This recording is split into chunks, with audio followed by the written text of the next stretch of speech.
Welcome back to Blue Collar Sports, everyone, and thank you for tuning in. Once again, as we head into our second segment of our number one, we are every 2 to 4 p.m. Tuesday, Thursday down here in the Pulse Radio studio at Boise State University. I'm your co-host, Seth Newville, joined here with co-host Trevor Brunlin. If you tune into our first segment, we covered as much as we can of the Super Bowl, the game itself. We had two kind of different opinions on it. It was a great game. So we covered that side of it. But now we're going to look kind of at the entertainment value, the prop bets, the halftime show, the commercials, and all that fun stuff that comes with the national holiday of the Super Bowl.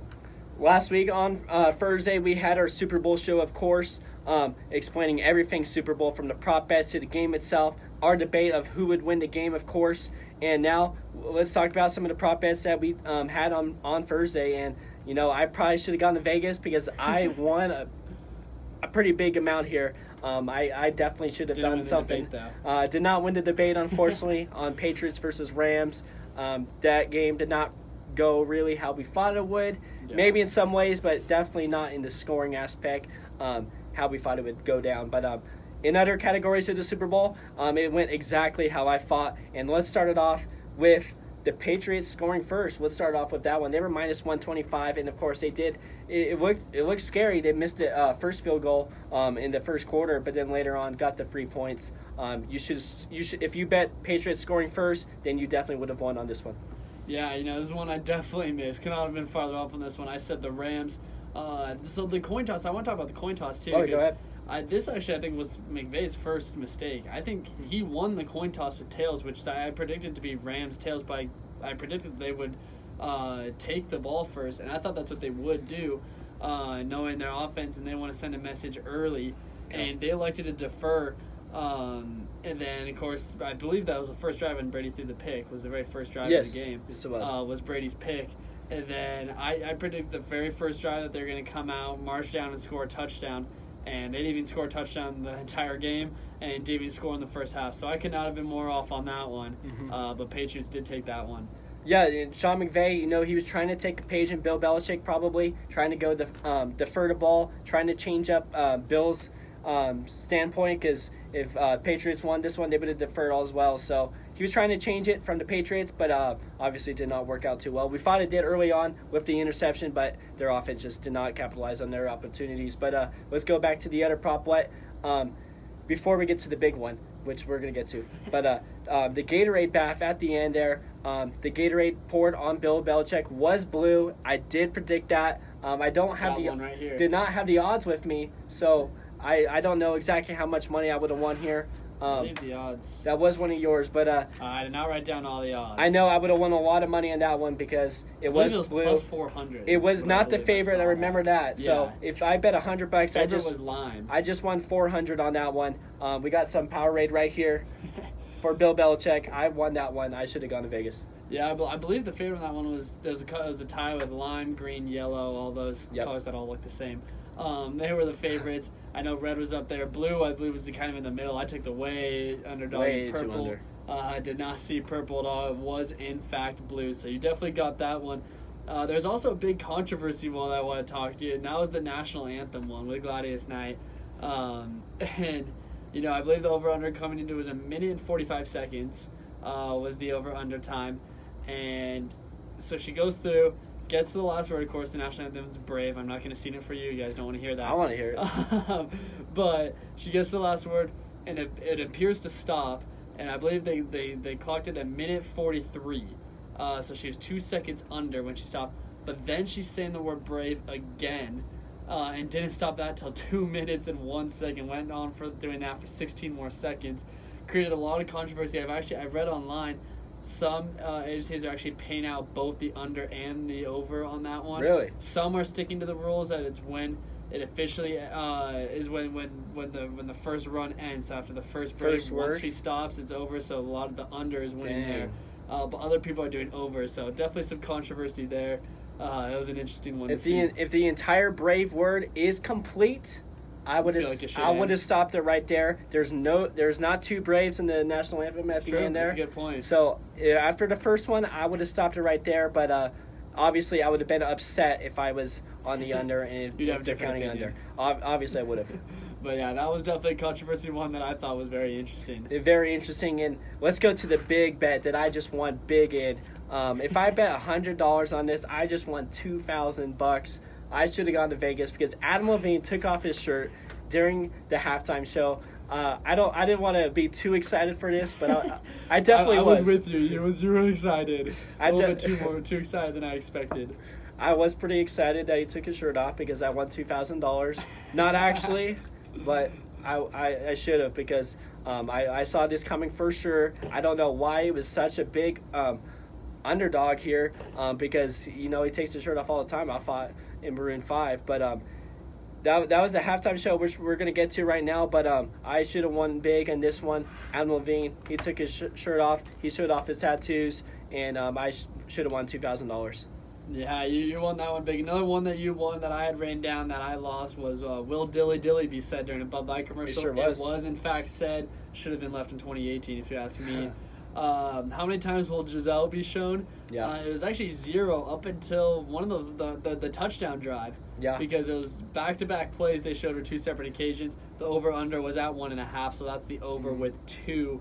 You got the Gatorade one, and another one I had was Andre 3000. He did not join Big Boy on stage, You're right. but they did sing an Outkast song, so that was cool to see.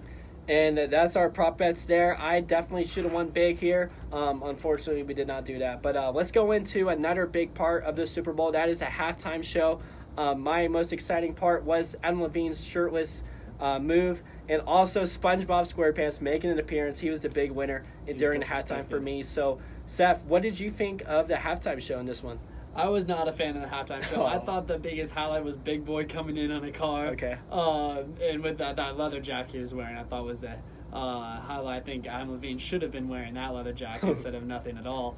But I like Adam Levine. I like Maroon 5, and I thought their actual performance wasn't terrible, but the props I thought were pretty bad.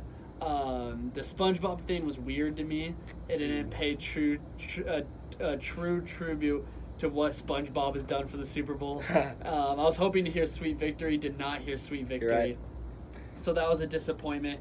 And Travis Scott, I like some of his music, but he really, all in all, I think should have lip synced because that did not sound good. Yeah, it wasn't. It was quick. It wasn't the best halftime show, of course. I don't know if it really was the worst at all. So it's somewhere in the middle for me. I do like Maroon 5 a lot. They played most of their really good songs, so I wasn't disappointed at that. A little weird what they were wearing the entire night. They didn't really have a theme. Usually, the halftime show has a theme. Mm-hmm. This one, I just couldn't really figure it out. Really the 2 exciting moments for me, I saw SpongeBob on my TV, and I was a little kid again. And then Adam Levine taking off his shirt. I won $2,000. But there's just really no memorable moment for me during the halftime show. Travis, like you said, not his best performance, I would say. He was very quick and short. About 30 seconds. Yeah, and, Drake wasn't in it either. So couldn't do the full song. And, Big Boy had his moment there, maybe the highlight of the show, too. But, yeah, it wasn't the most memorable halftime show. Some cool parts there, but there was no theme for me, so I just couldn't really figure it out for me. I definitely thought Justin Timberlake's last year was better and well performed. I like Timberlake. He's a better performer, I'd say. Yeah, he's a better performer, and there are a lot of times with especially the last couple Super Bowls, there's been a lot of props, a lot of things going on. The Lady Gaga jumping off the roof, Justin Timberlake going into the crowd and taking selfies.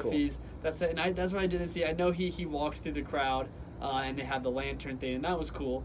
But nothing that really was jaw-dropping for me in this one. Right. The SpongeBob thing caught my attention for sure. I was excited, but if anything, that just disappointed me because I expected more coming off of that. I wanted more SpongeBob. I definitely want more SpongeBob. Wanted to see a reenaction of that, and I did not see that. So, all in all, not my favorite halftime show, but it could have always been worse. Definitely could have been worse. Let's get to another part of this Super Bowl, of course. We know the commercials are huge during the Super Bowl. And again, just like the game, like the halftime show, the commercials for me weren't the best at all this year. I feel like every year it keeps going down.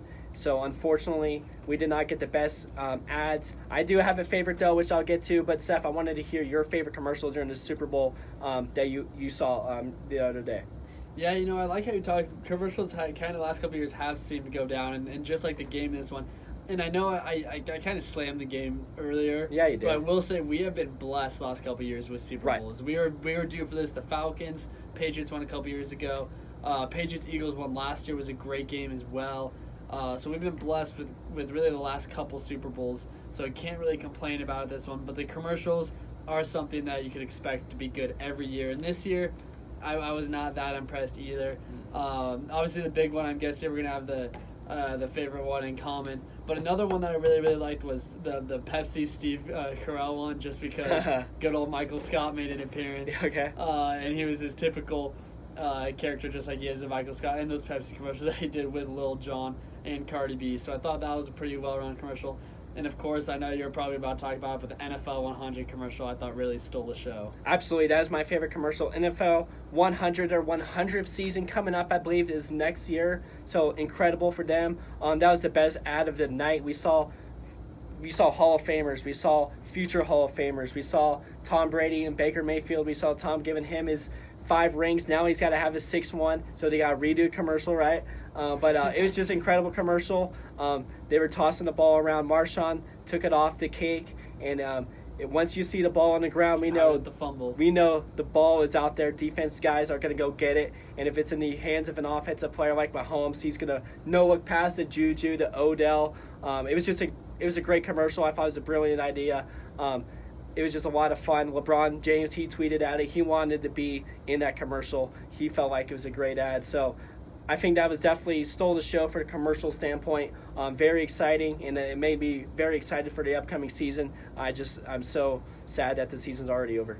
Yeah, pretty remarkable it's over. What a great commercial that was. It would have been better if Roger Goodell took maybe a shot or two in it as well. That would have created quite the story. But definitely, all in all, I think commercials definitely underperformed. This Super Bowl in general, I thought underperformed, but we have been blessed the last couple of years. Really with some great Super Bowls, and it definitely does get you excited for next year. Pretty remarkable. It's already over.